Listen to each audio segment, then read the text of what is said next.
Peace, everyone. How you doing this Sabbath day? Today's show is church communication, and I've been communicating with the church since 2007. And I find it's all kind of people that wants to deal with the church. They claim to be a part of the church, or they want to deal with the church. In these years of dealing with the church, I met brothers. This is a brother here. I got his note from out my Facebook group where the strong should bear the weak. I've always felt that I was strong, and I was trying to remind myself that I got to bear the weak that's a part of the church or want to be a part of the church or whatever delusion they under or whatever, I have to bear them. And then taking on this bearing the weak, it beat me up. It tore me down. But I'm back here today, still fighting this spiritual warfare to deal with the signs of a cult. Because I was dealing with churches and didn't know what they was, little did I know that I was dealing with a whole cult system named or called Hebrew Israelite system.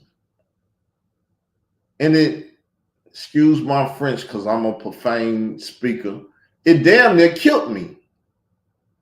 But because I got love for my people, hey, what is it? The strong must bear the weak. So I'm not the greatest reader in the world. I'm going to have a computer read, and I'm going to go through my brother's note. This is by Brother Kevin Smith on Sunday, December the 2nd, 2012 at 6:17 a.m. in the morning. My brother put this up. And I've been looking at this post since 2012 to remind me never to get caught up in cults. Christian cults, Hebrew Israelite cults, Hebrew Israelite Christian cults, or Hebrew Israelite Jewish cults, or Roman Christian cults, or whatever type of cult there is. I've been looking at this letter, and it has helped me. So I'm going to allow the computer to read, and hopefully these things that's in this note will help you also. Common characteristics of how the cults operate. Common characteristics on how the cult operate. Now I'm going to step away for a quick second, and I'll be right back.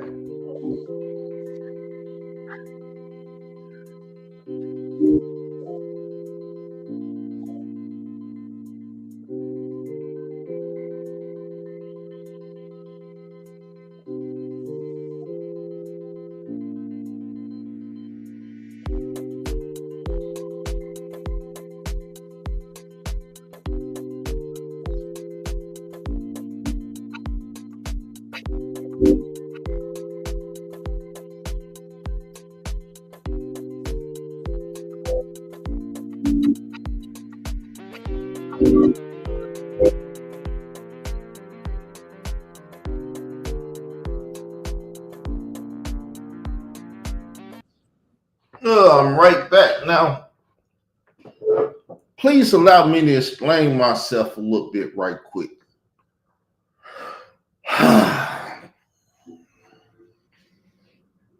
It was the 7th. It was yesterday, sir, and you didn't show up. So it's not a debate, it's a talk. I'm bearing the weak. So common characteristics on how a cult operates. Now, these are not my words. This is my brother post. This is a brother I met, and we used to operate from like 2008 to at least Well, he's still my brother today, but illness and sickness and stuff in his body has caused us not to communicate that much. The man be battling for his life. So I don't know what to say or whatever, but this is his note. And like I said, I look at this note randomly ever since it's been put up, but it put something on my mind. And like I said, you got Hebrew Israelite coats, you got Roman Catholic Christian coats, you got Masonic lodges, coats, all of this stuff. So let's deal. For abusive cults, the key word is control, control, control. By submitting to the leadership, leaders tend to be the absolute end, looked to as prophets of God, as specially anointed apostles. Or they can be a strong, controlling, manipulative personality who demands submission even if he changes his views or conflicts occur in doctrine or behavior. Sometimes they can be looked on as God himself. Often to obey a leader in their teaching is equal to obeying God.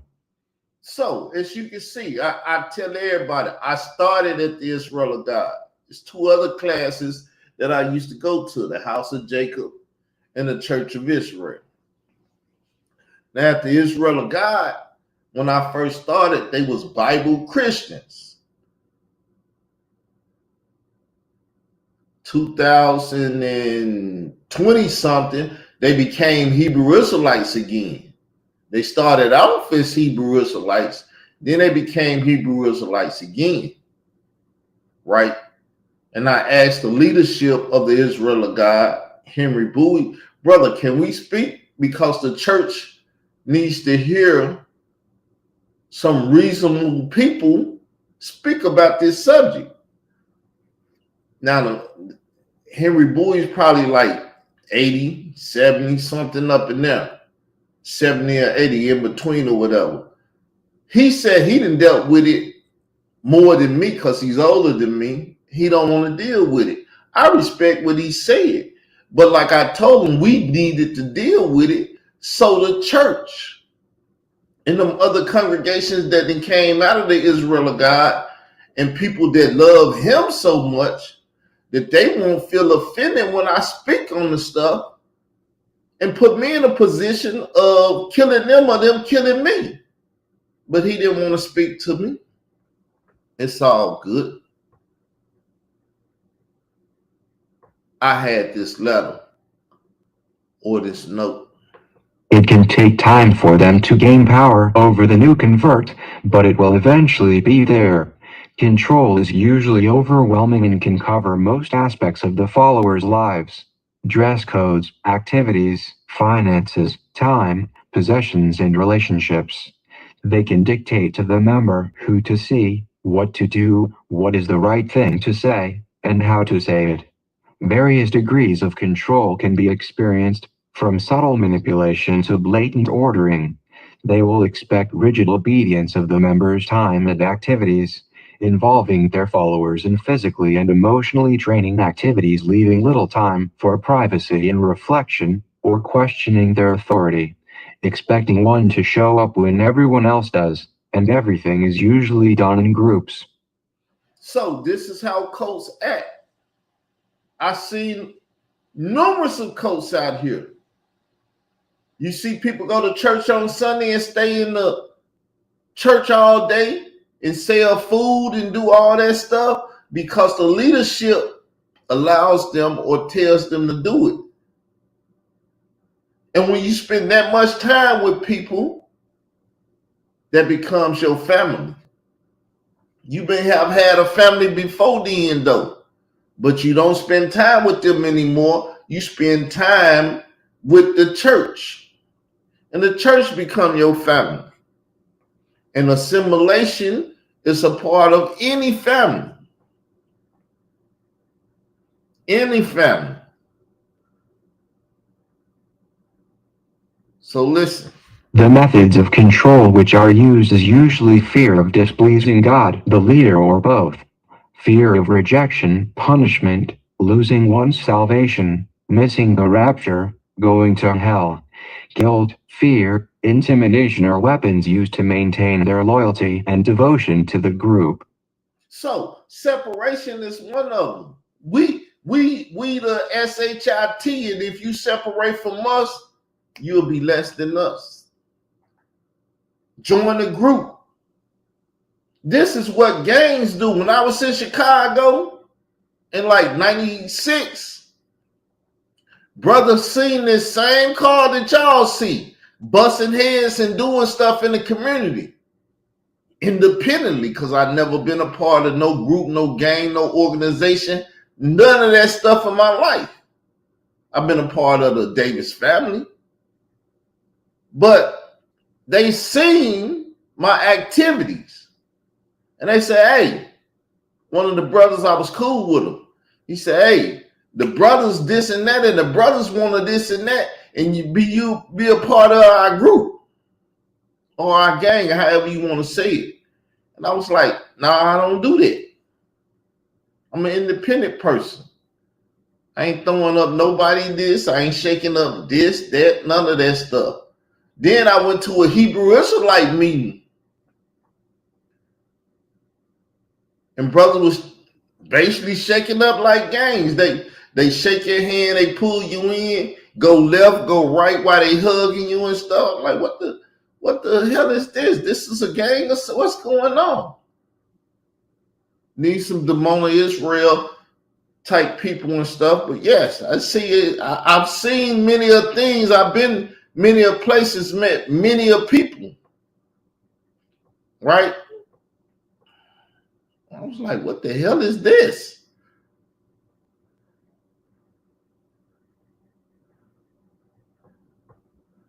So, moving on.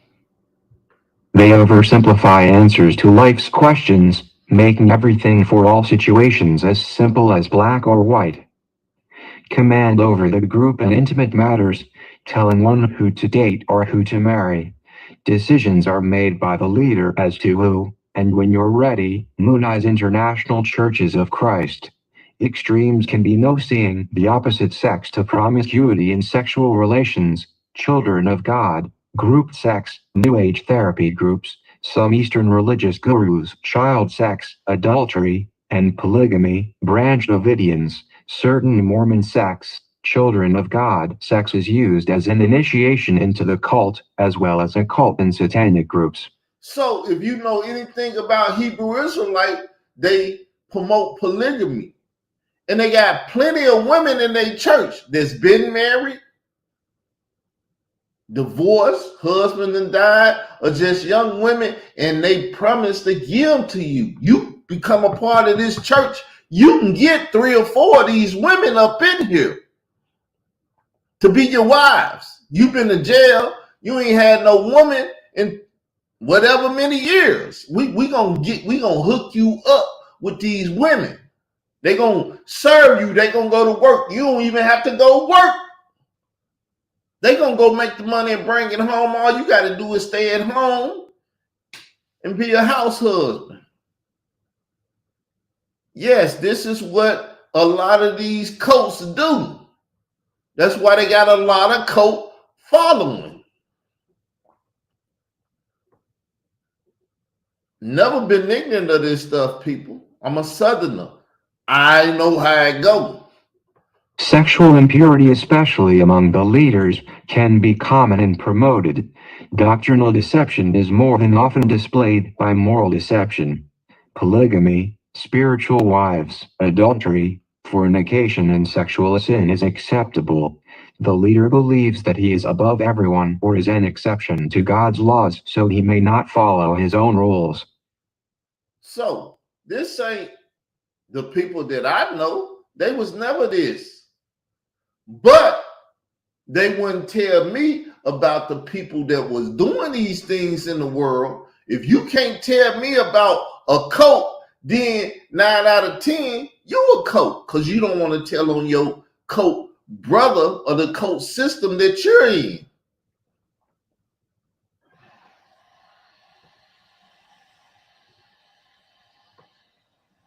Group trust. Confession sessions are used to build relationships. Full disclosure of all secret sins, thoughts, temptations, desires are expressed with those you know and may not know to build up your trusting them with your life.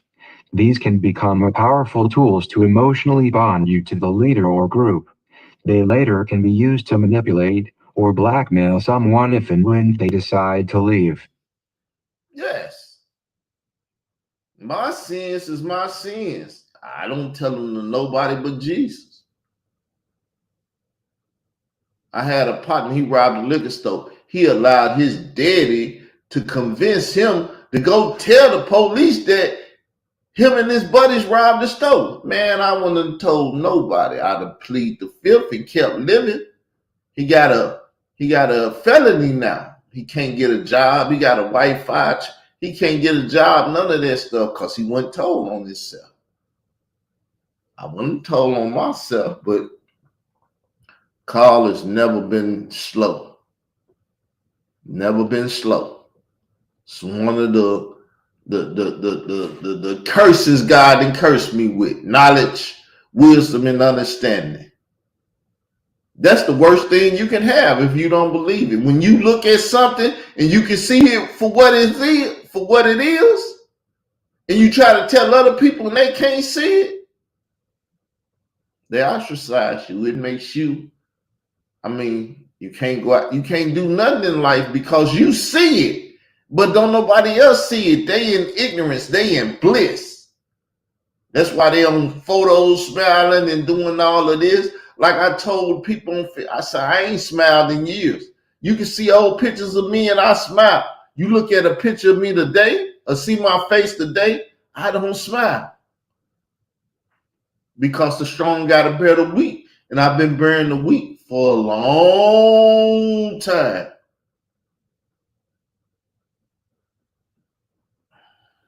Not being ignorant. And these are the things that the strong got to communicate to the weak.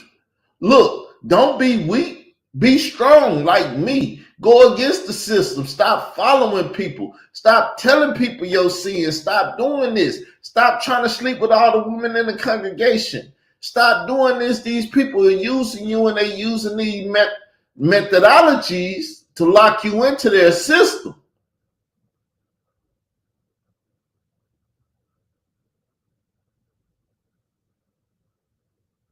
I had a sister, she act like she wanted to go marry me and all of that. I wasn't ready for it at the time. Later on, I got ready for it. I called her, told her. She wasn't even interested in it anymore. Probably because she seen the type of man I am. The type of man I am will run any woman away, truly. Because I'm a strong man. But I don't put up with much. Takes license with God's word. The scripture is not rightly divided. Private revelations and interpretations are added to the word and sometimes substituted. Passages contradictory to the orthodox beliefs are being twisted and taken out of their context. Strong emphasis is placed upon certain passages, making them their thrust in ministry, while other pertinent scriptures on essentials and practice are completely ignored. Bible scholars who give a different interpretation from the cultus are ignored or ridiculed. That's why the term Hebrew Israelite, to me, is truly a bastardized term that no one should be using. They let the false, educated people lie to them that they Hebrew Israelites and confirm that they Hebrew Israelites. But you can't find the word or the combination of the two words Hebrew Israelite joined together in the Bible. You can find them in the same sentence, but you don't find them back to back Hebrew Israelite. I challenge anybody and their mama, children, and everybody to go look in the Bible and find the term Hebrew Israelite. When you find it, come here and put egg in my face, but you can't do it.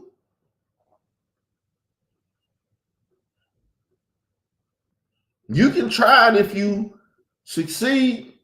God be with you, but God ain't gonna be with you because you're gonna go looking for a lie and find it. misplaced loyalty. Someone involved in an abusive system finds their loyalty is nurtured and even demanded. Loyalty for Christ is replaced by an organization, church, or leader. Because authority is usually from an individual or a group, one is asked if they will be loyal to God, confusing the member that to be loyal to a person or group means the same with the Jehovah's Witnesses with their blind loyalty to whatever the Watchtower says. Loyalty. That's why I never went to the congregation with it at first. I had an issue with a brother in the congregation back in early 2000s and stuff, before 10, which caused a whole ruckus and stuff. And once I got on the mission, I don't never really change my mission. So I was like, the hell with Hebrew Israelite, this and that.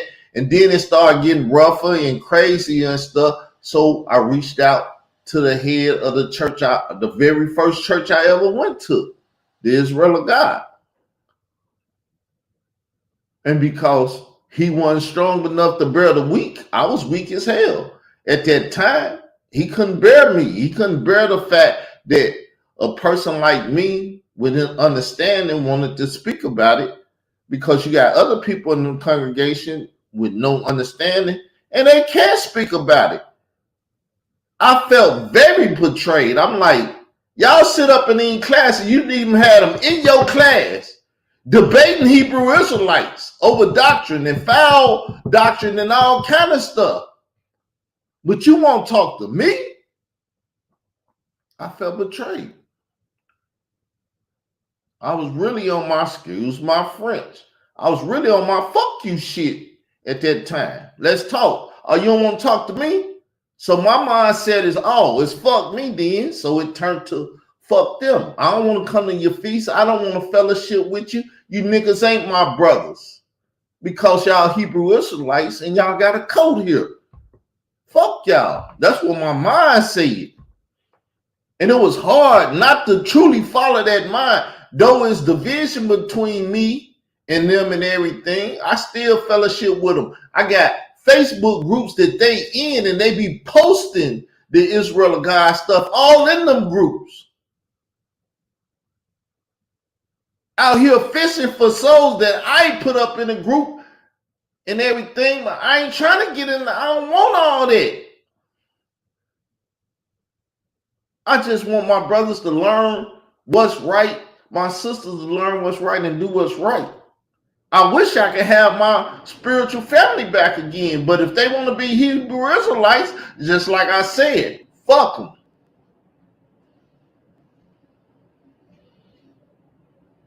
That's why I grabbed the Bible, because my first mind said they dying of thirst, don't even piss in their goddamn mouth. Excuse my French.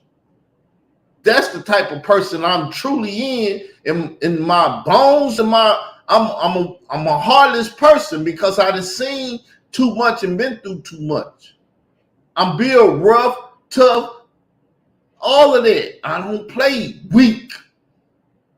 But I know there's people out there weak. They get broken up by these cults and these ministers that don't want to do right.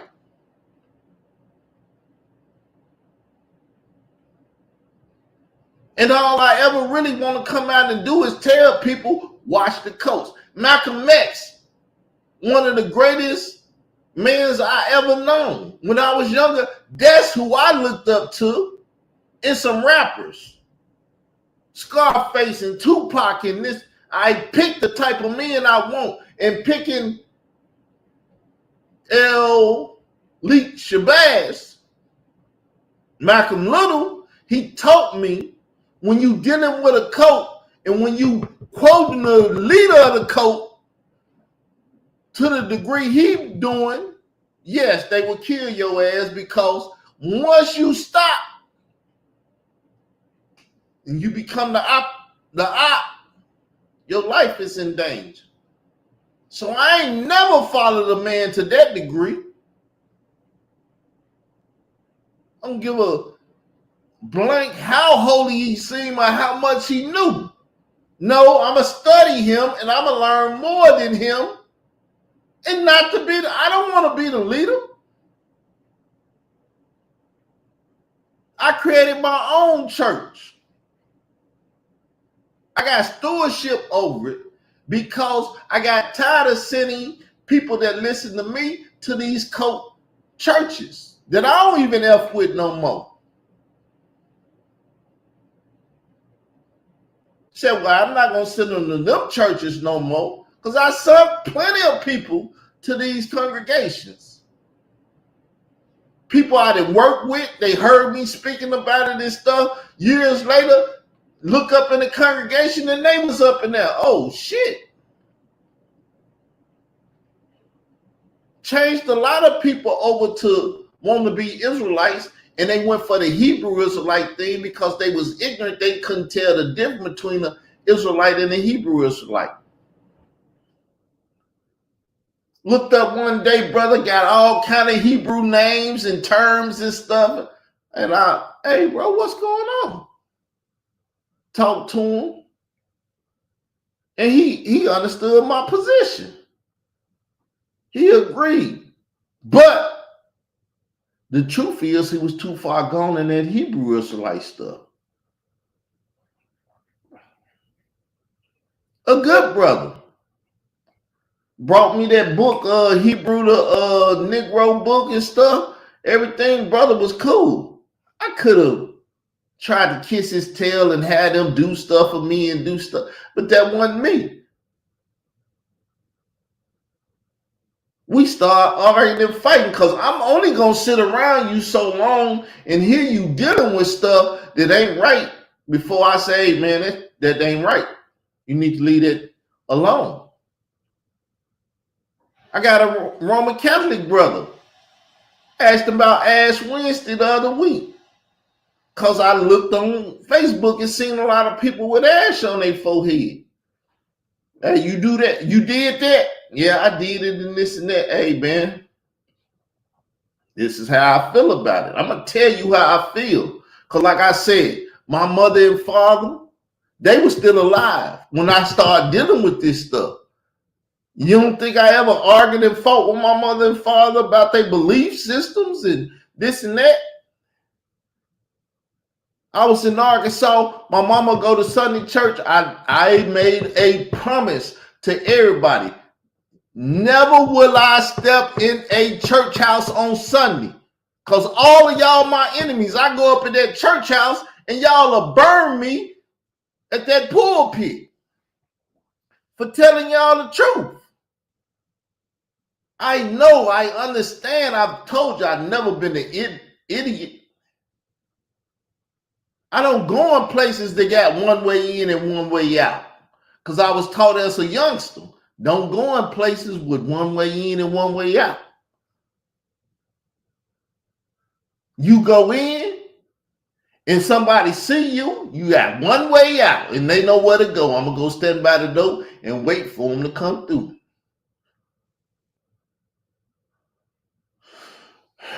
You caught.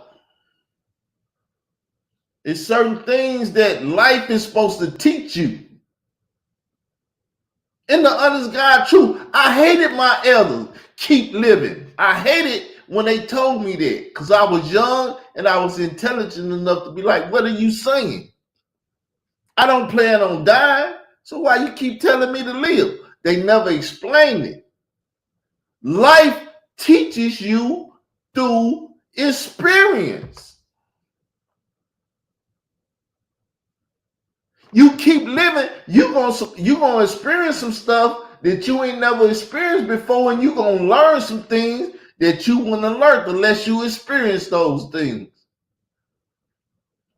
I wish they would have told me like that, because I experienced a lot of stuff, and some things I didn't learn from, and some things I did learn from, because experience is the best teacher. When I was talking to my Roman Catholic buddy, I said, look, it's true that you know more about that Roman Catholic stuff than me. If I point out enough of it and show you how bad it is, you probably recognize it before I do because you know more about it. So as a brother and me calling myself loving you and stuff, I'm going to tell you about that stuff so you can get out of it. So you can become Paul. You can turn on them and start teaching against the stuff that they doing and stuff that they was teaching you, that you was a diehard fan of, leading you straight to the gates of hell.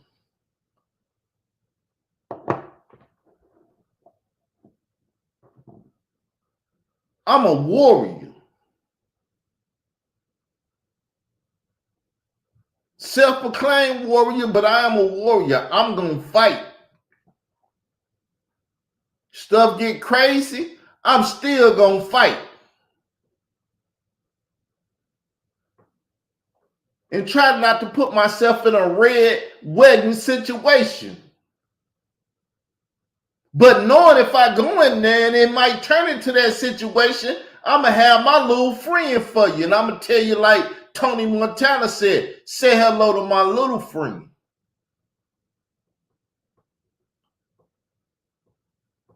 An us against them attitude and philosophy. Anyone who challenges the cult's doctrine is automatically branded as an enemy, which is usually anyone who disagrees.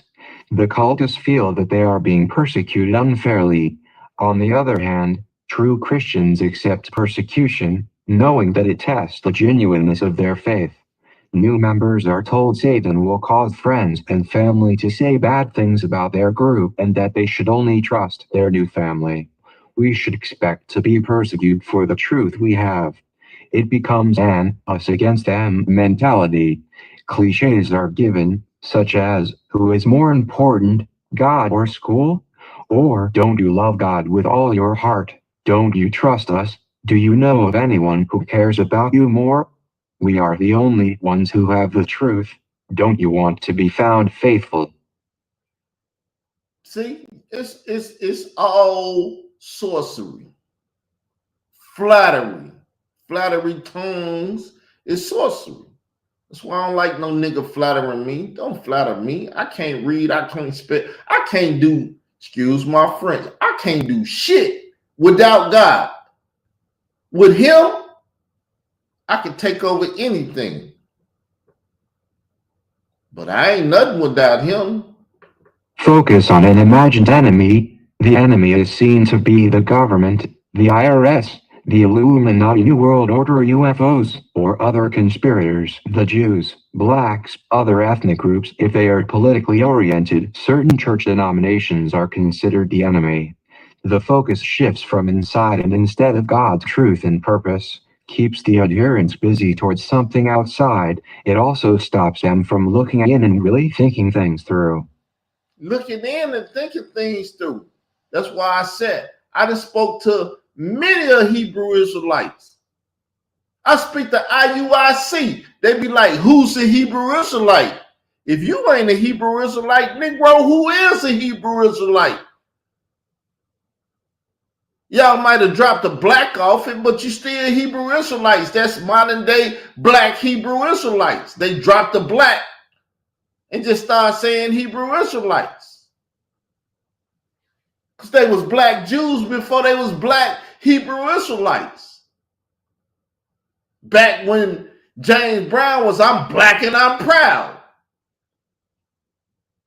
That stuff that they fed the community. That's why people black and they proud. Never been black and proud. Never been Negro and stuff and proud. But I will be a Negro and proud before I'm anything. Because of rap music. Niggas with attitudes and blah, blah, blah. That became my hero. And things that I can relate to.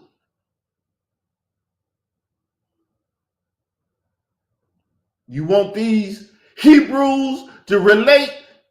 That's why the brother that I was fighting with, he say, Hebrews in the hood.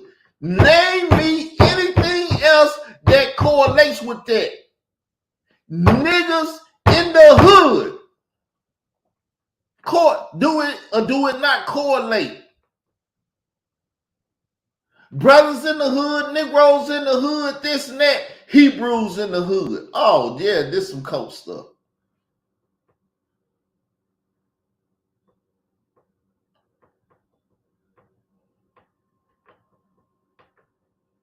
This get in line and get your butthole oiled up because we gonna F you, nigga. No, not me, homeboy. Motivational teaching techniques designed to stimulate emotions, usually employing loud speaking or music with group participation. Group dynamics are used to influence responses. You're overwhelmed with smiling faces and handshakes and hugs with unconditional friendship. Those who were newly invited will be asked how they liked it and told how much fun they have and what they have to offer. They will immediately become your best friend and want to know when you're coming back. They getting sheeps in the slaughterhouse. You the slaughter. They gonna slaughter you eventually, especially if they got parts with the higher ups. Some of them might have been just regular members, but they got with the higher ups, and their loyalty is to the higher ups, not even the Lord God of Israel. You're gonna become the slaughter one day. You better stay loyal. Death before dishonor. It's a secret society. All they ask is trust. Rules of silence. There are rules which govern churches which are often not stated or written down. Beware if they say the only statement we have is the Bible. Since the rules are not spoken verbally, you don't find out that the rules exist until you've broken one. It is taken for granted that you should know them, or you taught them after you have joined. The unspoken rule may come across like this: do not disagree with the church authorities, especially the pastor, or your spirituality and loyalty will be questioned. Silence becomes a fortress wall of protection. Many will shield the pastor's position of power from any scrutiny or challenge. I didn't have to deal with that. That show that I had the other day, we were going to talk to Hebrew Israelites, and we were going to talk about it. You don't think they leadership seen? Some of them said, I'm down, this and that. They said it on the post. Everybody that follows me seen the post. And half of them go to their church, and half of them is a sister or brother church. This, that, and the other. And they say, you finna talk to Israel doctrine about Hebrew Israelite, man, poo-poo. And they told the pastor, and the pastor talked them down. You better not do it. You don't get up out this church. If one questions what is said or the rules, they are seen as being against them and God or divisive. The can't talk to others rule is probably the most consistent one used. If you speak about the problem to others. So, I'm ostracized amongst the Hebrew Israelites that I used to be amongst. Soon I started talking against it, all of them turned up.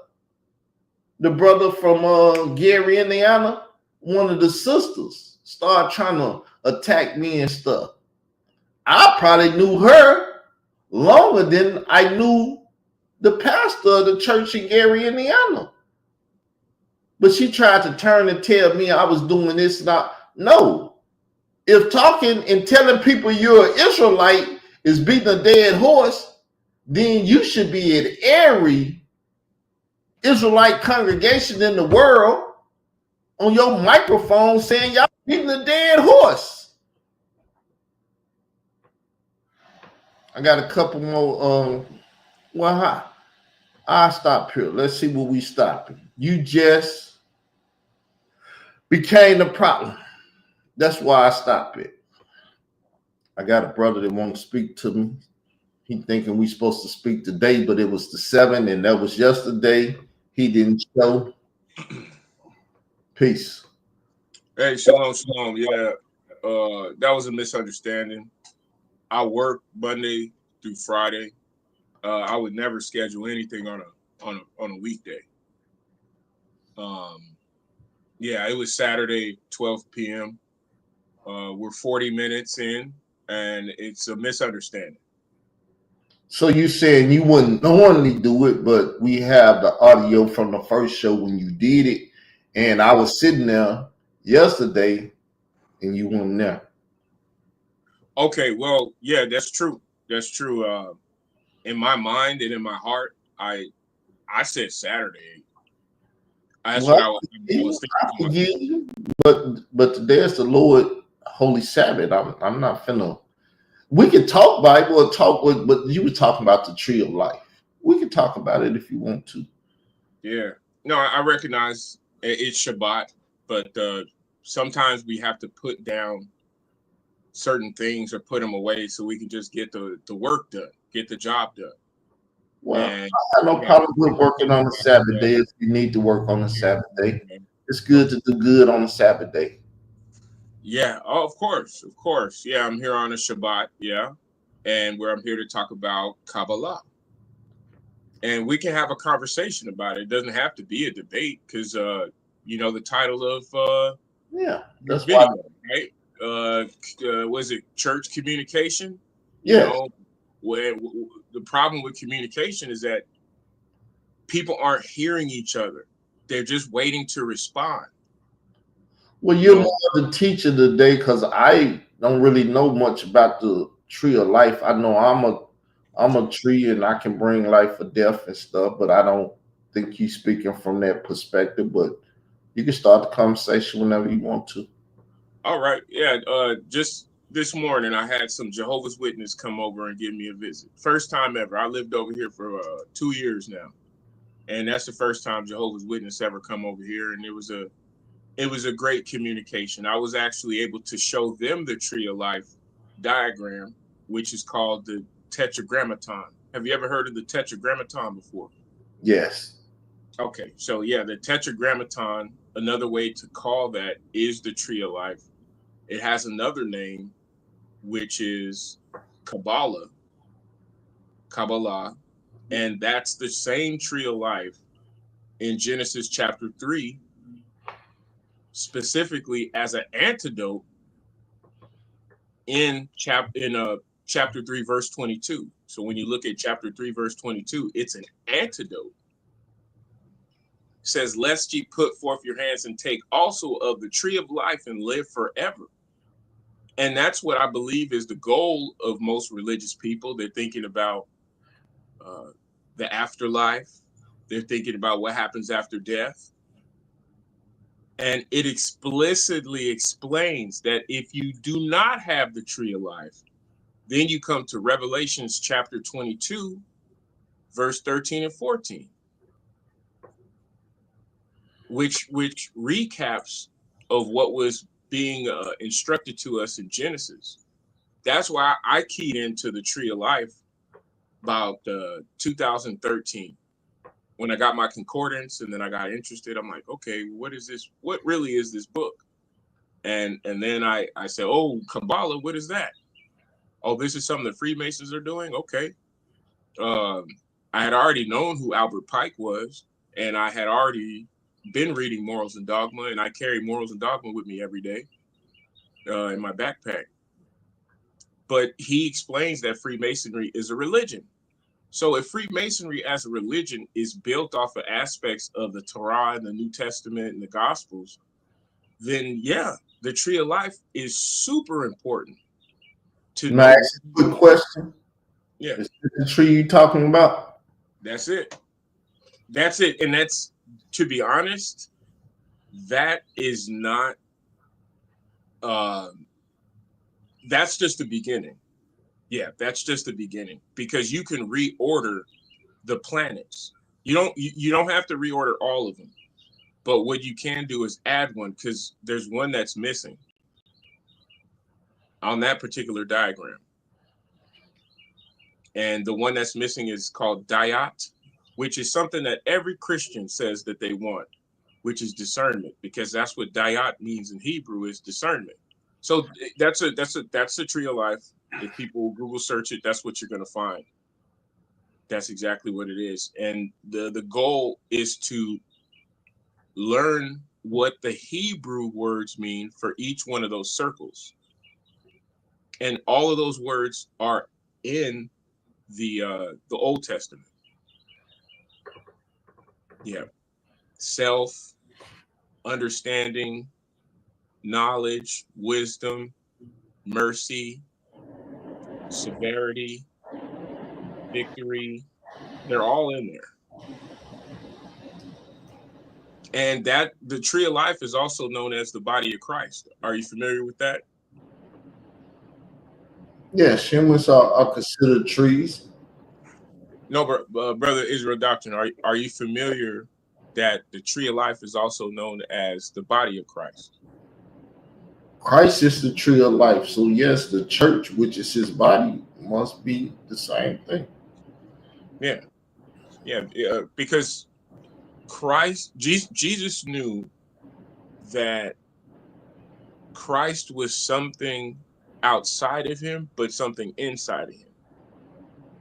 It wasn't, they say Jesus Christ, it's almost a misnomer and misleading. But because what about Jesus is Christ? And it's that tree of life. Moses was a Kabbalist. Jesus was a Kabbalist. That's why they at times in the story they said, oh, he's doing witchcraft, mysticism, or magic or something like that. Because you're making objects appear. And that's an abstract way to describe ideas coming into your mind that may have been there, may not have, but are now seen. Manifestation. Yeah, Manifest. yeah, yeah, yeah, yeah. Bringing things to life. Yeah, but that's the tree of life right there, and that's important. People need that thing. But the one that I redesigned works better because all I did was I added in Just diet, which is right under self. yes, a lot of So people lack discernment. That's why they get caught up in what I was just talking about, cults and stuff. They don't realize the way people flatter and they come at you and they give you stuff and sell you stuff and taste it. Man, they about to get you. You yeah, dealing with a snake. You about to get bit, boy. You better move. yeah, and I'm gonna tell you the word diet or diet, it's everywhere because the system, they know what they're doing. So diet soda, that word diet, that's how you say discernment in Hebrew. You probably never knew that. No, I didn't know it to that degree, but I've been learning about fasting a lot nowadays because me and my brother we were talking back and forth. He fasts a lot. I fast 1 day out of a year. But we was talking and I was like, Jesus told him, unless you fast and do this and do that, you can't do the things that you think you can do. You're not gonna be able to get that demon to run away and do all that because you ain't fast. You ain't, from what you just said, you ain't detox or whatever. Diet. No. Have you read the Gospel of Thomas? Just to let you know a little bit of my background. I was raised as a Muslim in California, more Sunni. Um, but at a young age we separated. We stopped going to the masjid for some reason, and then I was just raised spiritual. So when I did start reading the Bible in 2013, I said, well, okay, how much am I going to let this book affect me? How much am I going to let it change me? There was a point I was trying to make. Okay, fasting. Okay, so being that I can read the Quran, I carry the Quran with me too every day. Being that I can read the Quran, I know that there's gospels. It's not just the New Testament. So I'm not just completely restricted to reading the King James Version. I will read the Gospel of Mary, the Gospel of Thomas, Enoch. I read everything I can get my hands on. So in the Gospel of Thomas, the disciples ask him, Master, how should we fast and how should we pray? And Jesus responded, don't do what you don't like. I don't know if you've ever read the Gospel of Thomas. It's from the Nag Hammadi, the Dead Sea Scrolls. It's been available since 1945 or the 1940s. Have you ever read the Gospel of Thomas and heard what Jesus told the disciples about fasting? That you don't have to do what you don't like to do. I'm a KJV person. Oh, Okay. And but at the same time, I I would like to offer you the opportunity, check out check out the Gospel of Thomas. no, I'm not gonna do what I don't like. Well, you don't have that instruction. I mean, I just said That's in my system. That's in my system. I grew up like that. My parents let me do whatever I wanted to do. And people ask me, well, why did you do that? And it was always obvious to me. Obviously, I wanted to do it. I wouldn't have did it. Whatever it is in life, that's how my life works. If I want to do it, I'm going to do it. If I don't want to do it, I'm not going to do it. Right, I got you. And remember the last time we talked, I spoke about audiobooks and how audiobooks are a hack to this world, because you don't have to sit there with a book and be falling asleep and reading pages and trying to stay awake reading a book, when you can just go on YouTube, type in Gospel of Thomas, and you have at least 10 different versions. And it's better than watching a movie, just listening to an audiobook. So that's a way you can read the Gospel of Thomas for the first time in your life. So then what you said about, not doing what you don't like, because you were just telling me about fasting, and you're also an apostle. And so your apostleship, there's a hierarchy, a chain of command, and you're under Jesus. And, as an apostle, you have to read the Gospel of Thomas now, or I could never have any respect for anything that you say. And I do respect what you say, but I realize that only a fool hates knowledge. And the Gospel of Thomas is something that's accessible. You're on YouTube. You can listen to it. I think it's maybe about a half hour, 40 minutes of listening, and it's well worth it. So you said you're not going to respect me if I don't read the Gospel of Thomas? Well, get ready to disrespect me, because that's what you're going to do. If you don't respect me, you're just going to disrespect me, because I'm not going to read it. I don't even want to read it to have conversation about it. So once again, I'm not going to do what I don't want to do. Now, you want me to read it and saying if I don't, you're not going to respect me. Well, don't respect me. I'm not going to. You should seize the opportunity to speak from a position of authority. I do what I want to do. Okay, you interrupted me. Okay, you should seize the opportunity to speak from a position of authority. Because if somebody else comes along and say, hey, have you ever read the Gospel of Thomas? They might have another aspect of it that may be beneficial for somebody else, to learn from. Nice. And because you would have the information if you weren't closed-minded. You would have the information, and then you would be able to pass it on. And you take in what's good. Garbage in, garbage out. All information is not good, though. Why you think computer systems crash? Because they got too much of the wrong information in them and too much of the right. It blows your circuit. I don't want to blow no circuits. And you say Jesus says to fast, but he actually said to meditate and pray. So I have another question. When you meditate, or what's your process when you meditate? You don't need to know my process. You don't need to know if I do it or don't do it. Remember, once again, I just read it now. This is how the code works. They get you to tell one of your secrets and stuff, and now they got power over you in the sense that they can manipulate what you do or don't do, because they know you don't know, so therefore you'll never be able to manipulate. But go ahead, teach on.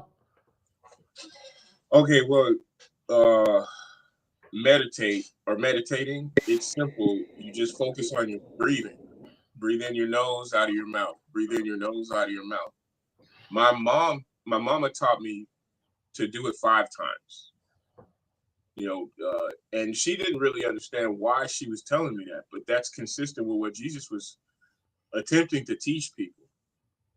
And yeah, meditation is just focusing on the breath.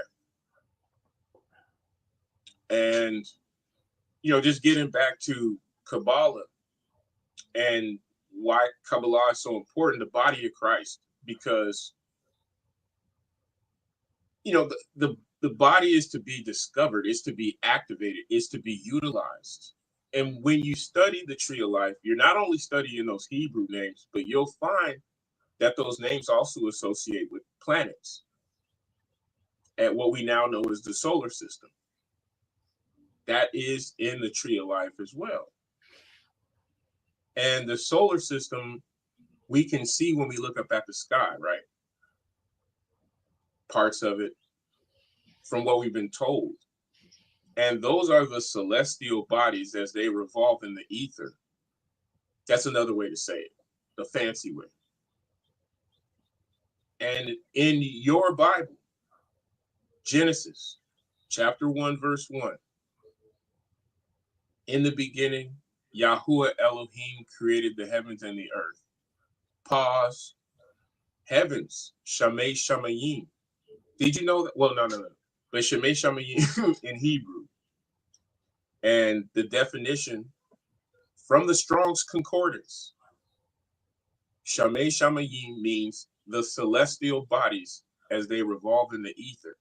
So Genesis 1:1 is teaching Kabbalah. Genesis 1:1 is teaching Kabbalah. And I realized that I've studied this thing thoroughly.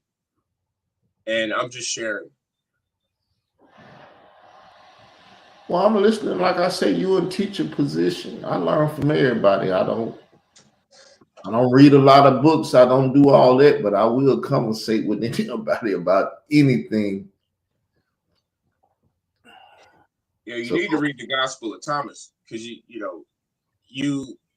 think you know something, and that's okay, because that's no better than anybody else out here. But to really know, you'll find yourself alone. I'm not in no cult. I don't have. That sounds good. The thing is, never listen to what I say, because what I say and what I do is two different things. At times, you say you don't read, but obviously that's not true, because that wouldn't be true for anybody. Have you ever played football? Yes. In high school? Okay. So offense or defense? Special teams. Special teams. Okay. Was it offense or defense? Like kickoff, kick return? All special teams. Okay. So was it? Okay. So when you're on defense, we'll just say, when you're on defense, what you're doing is you're reading what the offense is doing, and then you respond to it. Right? Notice I said the word read. And it actually functions the same way. Yeah. I'm a reader. I can read, but dealing with the written and using vernacular is something, and phonics and all of that is something that I ain't good at, because I never really practiced it to the degree others have practiced it. So no, and I'm not, this is not bragging or me boasting or nothing like that, because my life circumstances set up for me to be so literate. I'm too literate. If it was such a thing, I'm too literate. That's why I don't fall for any of these schemes that are going on in this world, because I'm too literate. Well, you can discern. I have what? You can discern. Oh, totally. I mean, it's all of our ability. But there's an override that happens with a lot of people where they do see, you don't trust your gut. See, we already heard the phrase. This is already old wisdom. You don't trust your gut. So I'm just applying, ancient techniques that's available to us all. If anybody's ever heard that phrase, trust your gut. Yeah, I'm from the South. They got plenty of those old sayings that'll get you through. But if you never tap into them sayings, Like I said, they used to tell me keep living, and they used to irk me because they would never say keep living. You're gonna go through stuff in life, and it's gonna teach you something. I had to figure that out on my own by going through stuff and saying, "Oh, this is what they mean." I was gonna come to this moment and have to learn about it because I got another brother. He be walking around. He said, "I didn't learn some things I didn't want to learn." That's how he said it. He probably picked it up from another old guy, but that's how he said. He said, "I learned some things that I didn't want Yeah. Yeah. So Especially if you live long enough. But you know, they make songs about it. No pain, no pain, no gain, no gain. blues. And if it's not the truth, you know, it's not gonna hurt. See, the truth hurts, especially when we live in a web of lies. And we do live in a web of lies. So many deceitful people, but you have so many people that are out here like sheep because of their interpretation of these scriptures. That's why it's so important to have the highest possible comprehension of the scriptures. And the highest possible comprehension that I came to was Judaism. Not to become a Jew, not to do all that shit that they do. You know, no disrespect to anybody that's Jewish and you know, celebrating Shabbat and doing their thing and going through their thing and everything, but yo, it's literally setting you up to be slaughtered. Because you don't use critical thinking skills. When Jesus was a critical thinker, that's why they got rid of him and then put him up on a cross and say, hey, this is the highest you can attain to. And he was the world's first conspiracy theorist and getting blamed for falsely for doing things that he didn't actually do. Even Pontius Pilate's wife said, this man is innocent. And still what happened. And that's a whole foreign policy story, because you have Pontius Pilate, who's essentially a Roman, ruling over Jews in Judea. How'd that happen? You know? How'd that happen? And then governor equals king. And it was like, ain't no more kings. And I'm like, dude, there's 50 states with 50 governors, 50 kings. That's literally the truth. And even in that story, all roads lead back to Rome. Washington, D.C., Rome on the Potomac. All that Roman architecture. But we're out here like a bunch of sheep arguing over silly things. Well, the Olympic rings, 5 circles. Yeah. Hey, did you know that that was the original logo for the Nazis? And then they chose the swastika. Didn't know that. Yeah. Yep. Yeah. You know, a lot of, have you ever heard of Operation Paperclip? I heard of that term before. Yeah. It was in the 1940s. World War II was winding down. They had already spanked Germany. Russia mainly had spanked Germany, and the United States went and finished off the job. And they took a bunch of Nazi officers, military officers and generals, and they brought them over to the United States. That was Operation Paperclip. We just spoke about it here. Yeah. Yeah. And then these guys create NASA, which is another feature of the life that we live in today. It just is. I mean, did you hear recently that Elon Musk was supposed to, maybe 8 months ago, he offered, oh, I'm going to go save these astronauts that are stuck on that space station. right? You got the 2 astronauts stuck on the space station and they need to be rescued, and Elon Musk was supposed to go rescue them. Are you familiar with that drama? No, I don't listen to the news if it don't come through my computer, which I don't go into places that I'm not familiar with and deal with stuff that I don't want to be familiar with. Oh yeah. Well, just this week, those astronauts responded. They communicating with NASA, and they said, yeah, because NASA can't go get them, so they're just out there floating around in the orbiting around Earth. See, with me, Israel Doctrine, I will listen to everything because I store it in my Holy Spirit. My Holy Spirit can handle it. That's why I don't worry about overloading.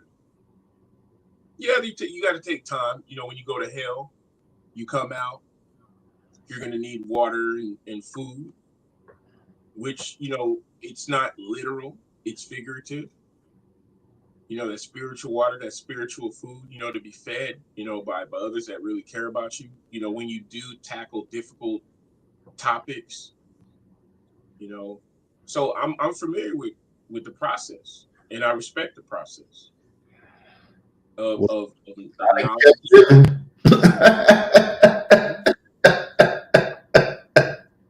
I done kept living.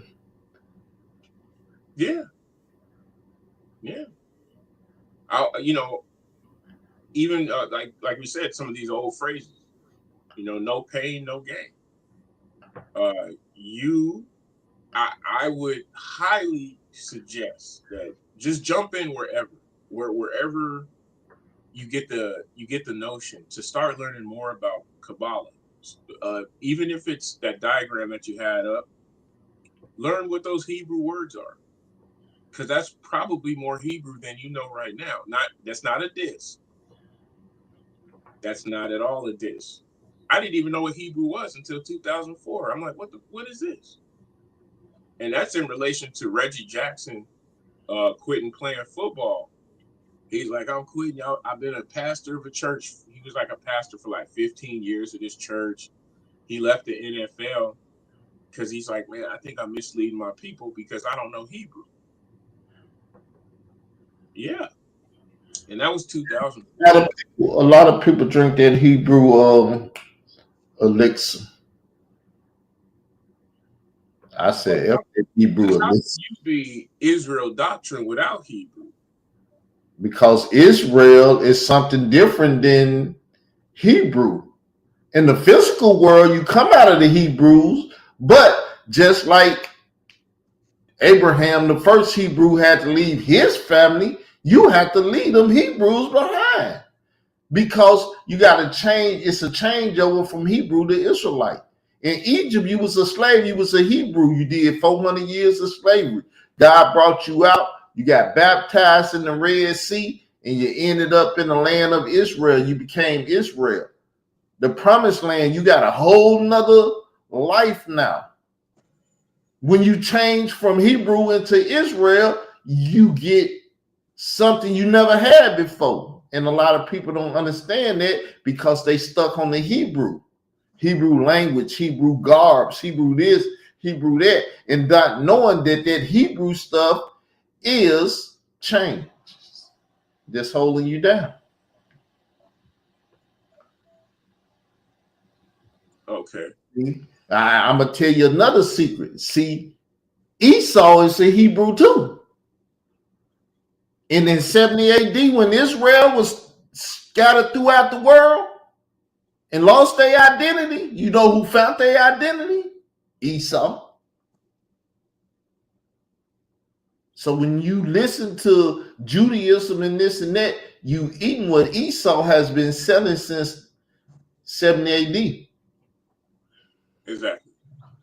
Esau? Yeah, Jacob's brother. Right. He took his identity. And when he took his identity, he dictates what a Jew is. That's why I never deal with Jewish stuff. I'm an Israelite. I'm not a black Jew. I'm not a black Hebrew Israelite.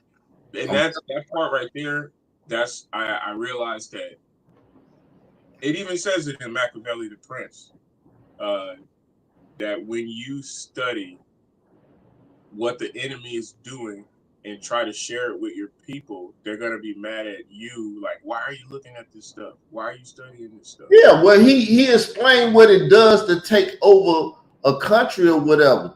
You got you got like 7 years. You got to get certain ideologies and stuff out of people's system. But when you do that, you didn't invaded this country, and that's your job. But when you do that, they gonna fight because they need they preamble and all the stuff that America got that attaches you to America. And when you kill that, you killing America, you killing all that. They gonna fight back. Yeah. Oh yeah, I know. I done dealt with certain books and systems and stuff. Like I said, I learned some stuff that I didn't really want to learn because knowing this stuff is very grateful. It's man, it's like shit. I cry sometime and don't even realize I'm crying because I never make the noise out loud. But I just be sitting up and my eyes running and I'm just crying. And I'm like, damn, I hope don't nobody see me over here just crying. Yeah. It's a sign of maturity. And that's also spoken about in the Gospel of Thomas, that a sign of maturity is sadness and disillusionment. That's from the Gospel of Thomas. That's not from Dave. I read that. I got sources behind my forces. So yeah, no, I'm with you. At times, and I don't like to cry. I do not like to cry. But some things are just like you're just like, damn. Like, wow, it A is lot of good. my older siblings and stuff said even Jesus cried. People made it free and not hard for me not to cry. Cause like I said, you'll never hear me whining, but if you look, tears be running down my eyes like I didn't lost my child again. Well, we're supposed to be as children to enter into the kingdom. And I look at things on a spectrum, and that's another reason to study Kabbalah, because it deals with polarity. The it's also known as the Kabbalistic tree of life, but it teaches polarity. You have a Well, left pillar. Hold on, you have a left pillar, you have a right pillar, and then you have a center pillar. The center pillar is spiritual centeredness, and then the right pillar and then the left pillar are the extremes. So what would be the opposite of crying? Laughing.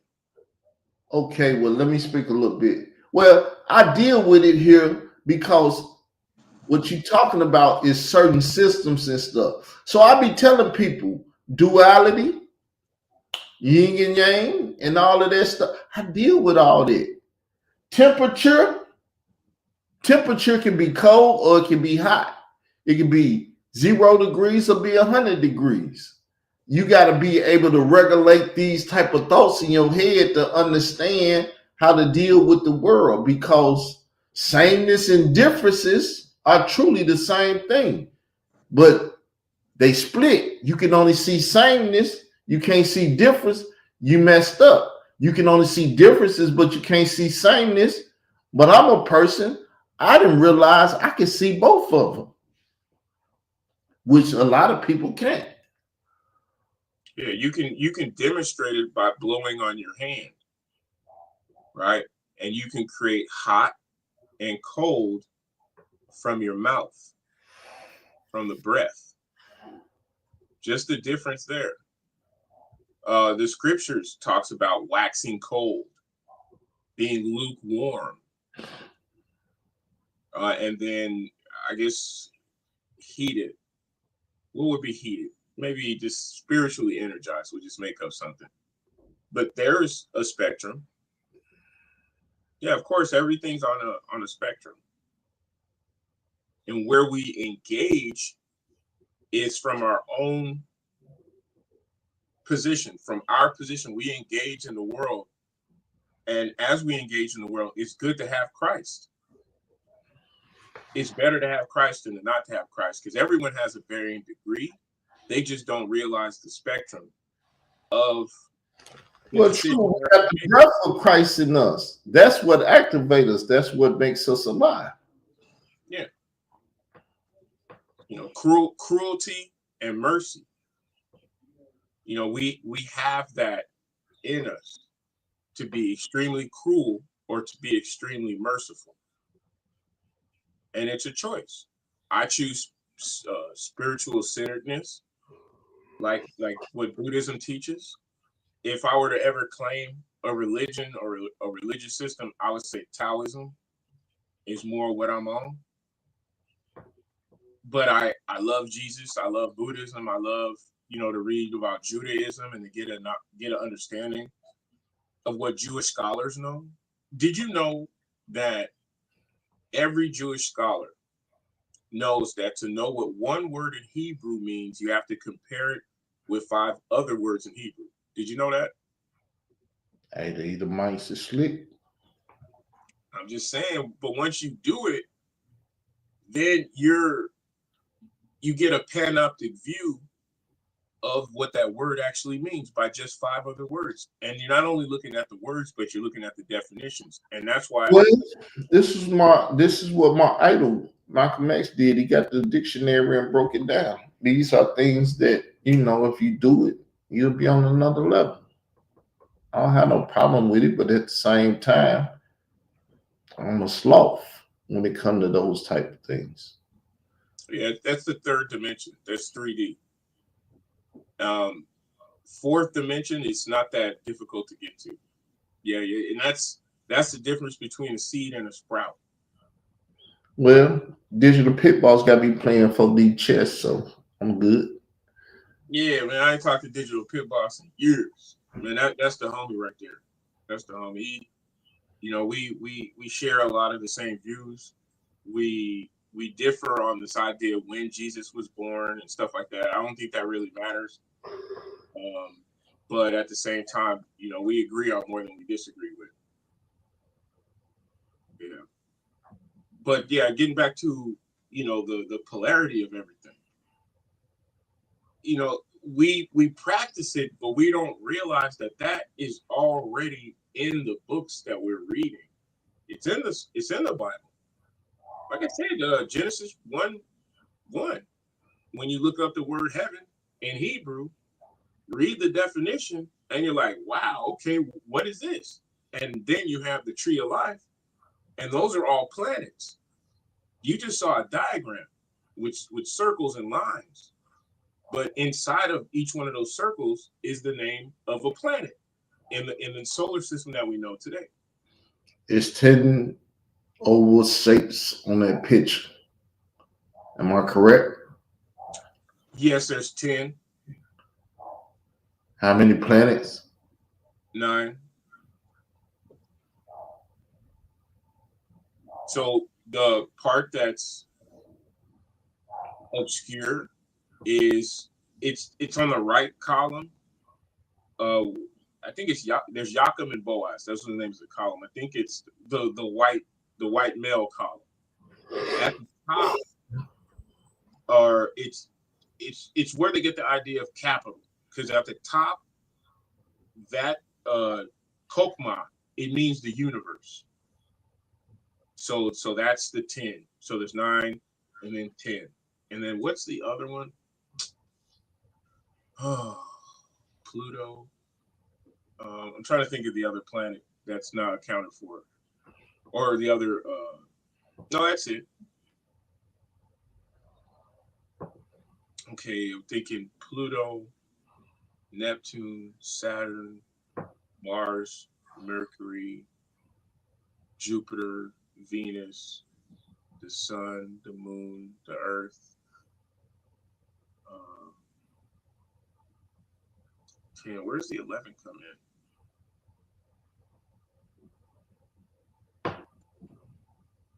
It's there, but yeah, those are all the planets. Neptune being the throat chakra, and the crown chakra being Pluto.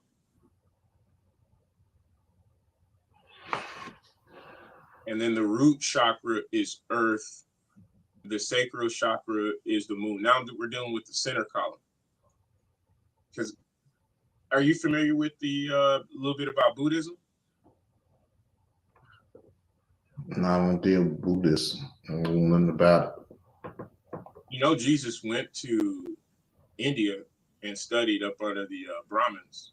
No, you trying to deal with that Circle 7 Quran stuff, huh? Yeah. Okay, you are familiar. Yeah, absolutely.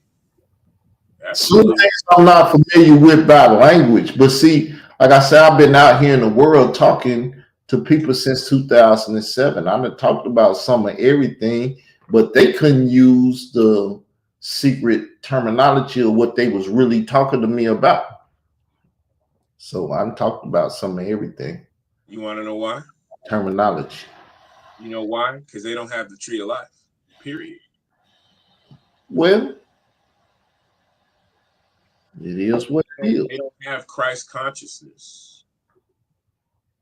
It's not just the tree of life. It's what's contained within the Sephiroth. That's another way to describe those spheres of influence. It's what's in the Sephiroth. Well, like we were saying earlier, I can read, but I can't read. I can see everything that's going on, but I never really can see what's going on.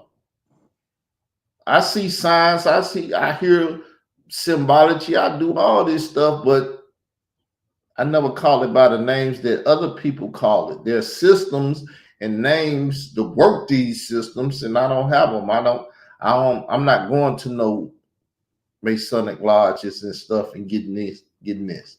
I'm not letting nobody turn on my chakra so I can get this stuff. So I don't have it in the way that you don't have to do that. Just look at the literature. If yes and no, certain literature you can't get unless you got the card to get it and stuff. I mean, got a Bible close to you where you can read. I might be hostile or nothing like that. You say I didn't hear what you say. We was talking to each other. Yeah, Revelations chapter 22, verse 13 and 14. Because those are instructions. And what you've been dealing with are people who are without the tree of life. And the book of Revelations is going to confirm what I'm saying. Yeah, I've been dealing with people that's without God. They got a God, but not my God. Right. But the book of Revelations, it says it specifically. In chapter, I can go get one. Matter of fact, let me do that. I'll be right back.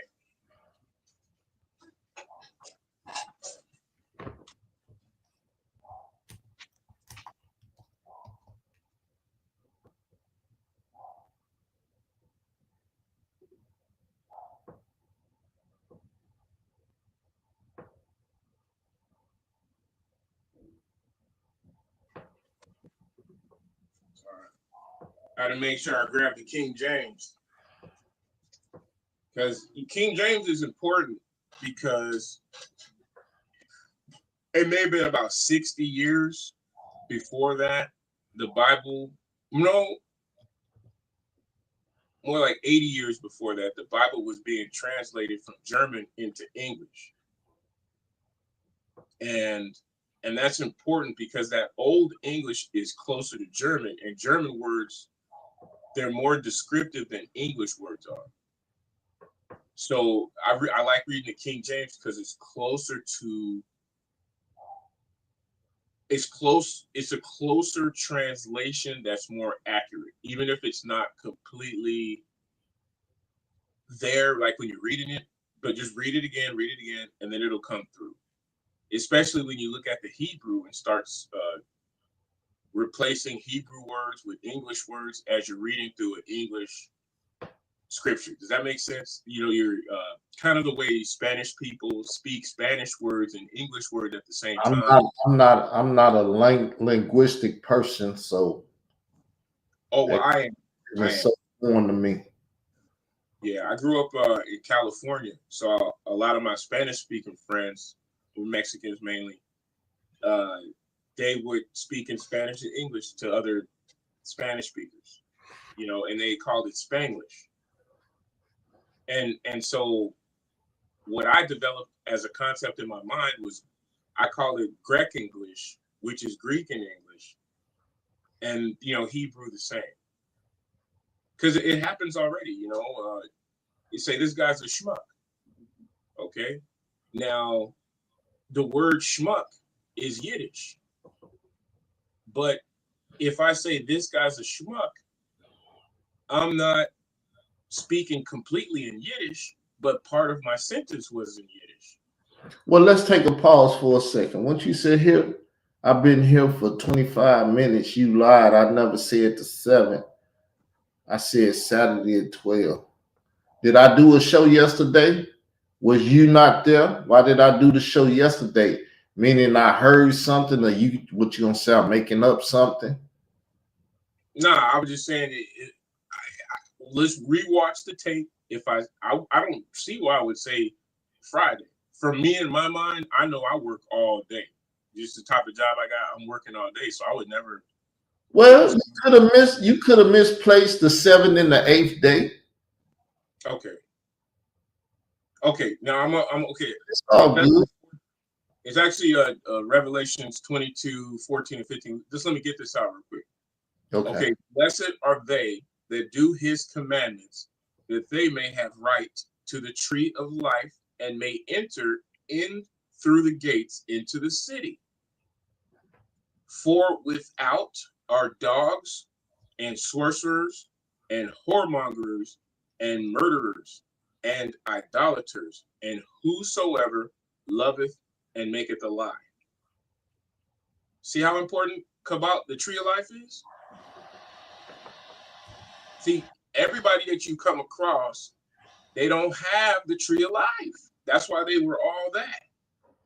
Dogs, sorcerers, whoremongers, murderers, idolaters, and whosoever loveth and maketh a lie. Shit, you think I would be hanging around these Moors? Man, I tried to go to a temple in Texas one time, Dallas. And I'm just like, man, what is this shit? You guys ain't no better than a church. You got all this high knowledge, and this is the best you can do? Play dress up, fucking costume. Excuse my language, yeah, but costume. You know, come on. You're not a threat.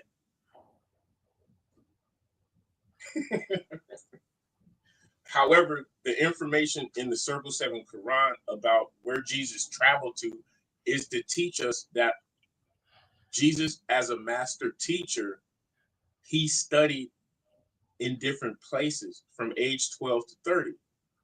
It wasn't just about Judaism.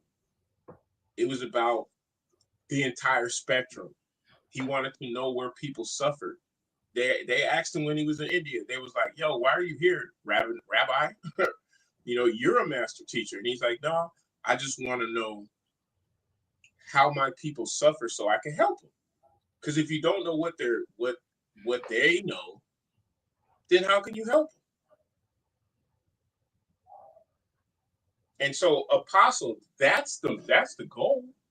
It's not to say, oh, I just want to learn what I want to learn. You need to learn what other people know. How are you going to help them? How are you going to tell them about what they're doing? How are you going to know if they're doing it wrong if you don't know what they're doing? You can't. I hear your argument. Very intelligent argument, but I'm not a damn fool. I don't go for just plain arguments and stuff. So, great job. Yeah, well, maybe you got a damn fool to listen to you out there just listening, but not me. Yeah, I move around though, because I say, well, I got some sacred knowledge here. I don't like secrets. And so I'm like, okay, I'm just gonna move around and plant seeds. So that's what I've been doing. I've been sowing all these years, and I love it.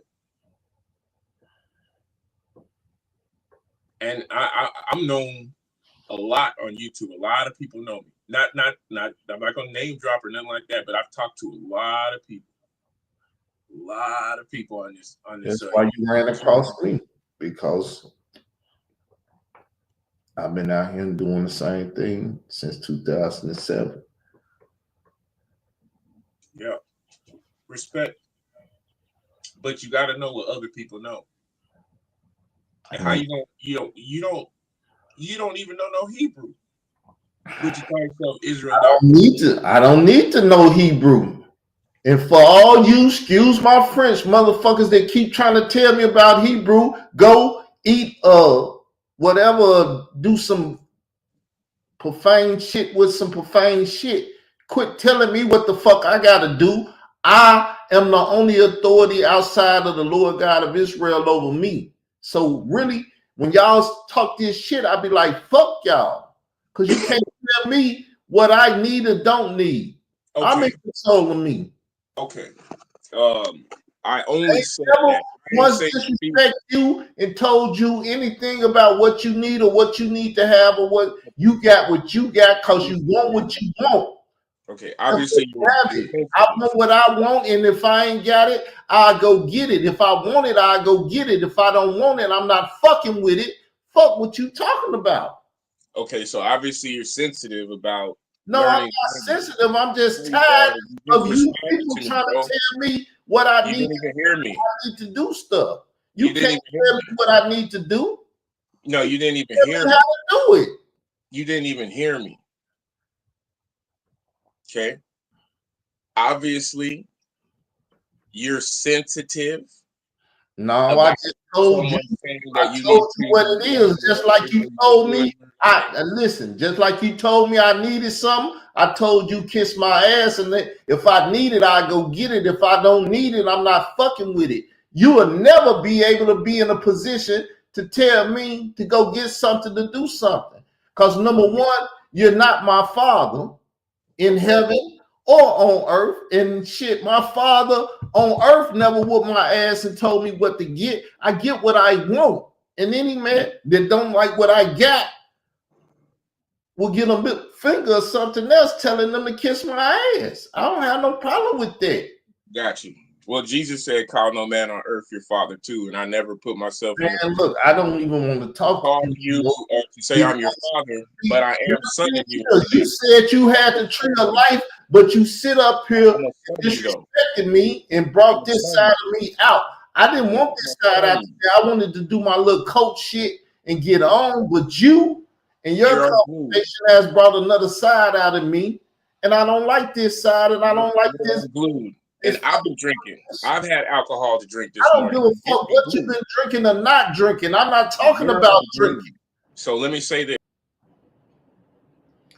All right, y'all. That's what happened when you're talking to someone that's not your brother or not spiritually inclined with you. They tend to say stuff to offend and stuff, but then they don't know if they're offending and stuff. But I ain't wanting to hold my tongue that much. I'll let you know if you offended me. But set up another date for your debate.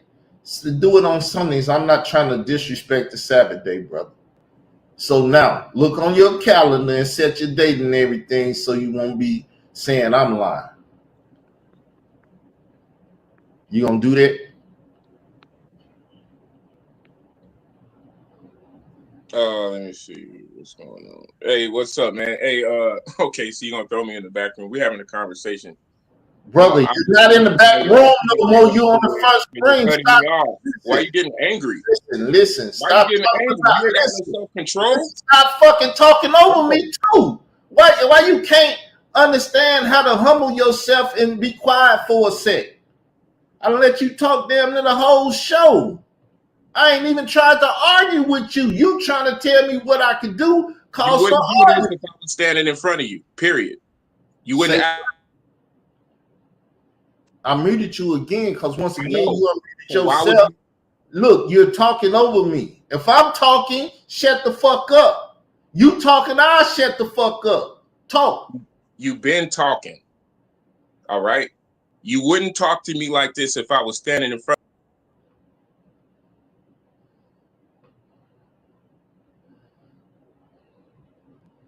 The show with y'all. The man that got puffed up, he can't take me in check. But I'm the type of man that'll check a nigga, so I check the nigga. So F him. I'm finna go on and have a peaceful Sabbath. Y'all have a peaceful Sabbath too. I'll holler at y'all later. Peace. Throughout history, several historical groups and civilizations have been documented as having connections to ancient Israelite heritage while being of African descent. Here are some notable examples. The Beta Israel, Ethiopian Jews, a Jewish community that lived in Ethiopia for centuries. The Lemba people of southern Africa, who maintain traditions and practices similar to Jewish customs. Various communities in West Africa that have maintained traditions and practices that scholars have linked to ancient Israelite customs. It's important to note that this topic involves complex historical, genetic, and cultural evidence that continues to be studied by scholars and researchers.